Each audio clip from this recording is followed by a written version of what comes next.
It's Dirk Megee and Wyatt Williams, and we're doing supply and demand shifters. Go ahead, Wyatt. Okay.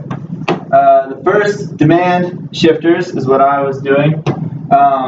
Income. If there's an increase in income, an inferior good demand is going to go down, and the superior good demand will increase. So, say the inferior good would be chicken, and the superior good would be steak.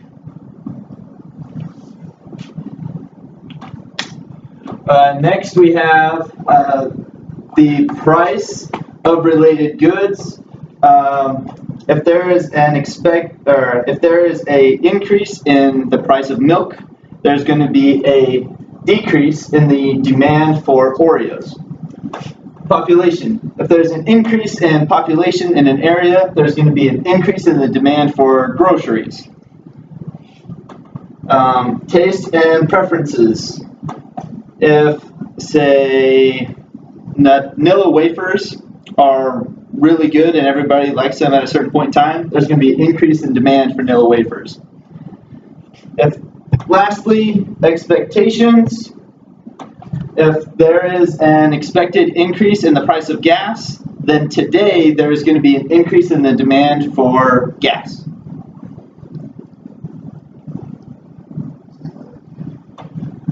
All right, I'm going to do supply shifters. The price of resources. Let's suppose we're working with bread.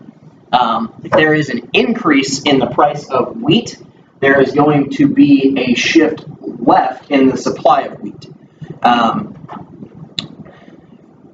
This typically happens a lot in like agricultural fields or petrol, things like that. Technology, we'll work with the bread example again. If there is a new technology that comes out, and let's say that bread loaves can be baked twice as fast as they could have been, there's going to be a shift right on the supply curve. So, wrong one. Supply curve is going to shift this way. Going to be an increase in the supply.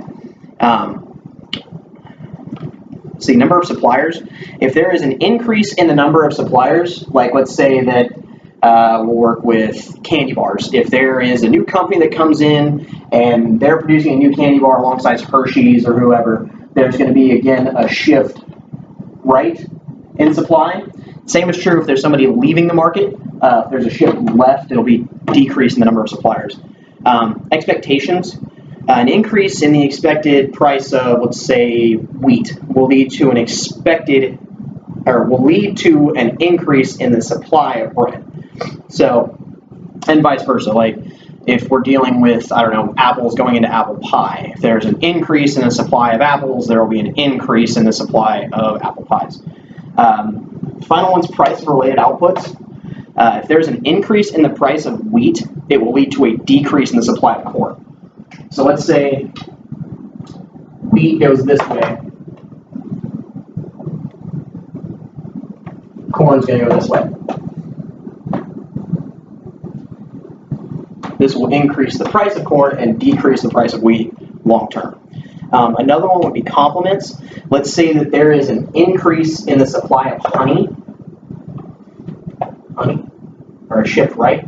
There will also be a coinciding increase in the supply of beeswax, because that is an output that just so happens to come along with producing honey.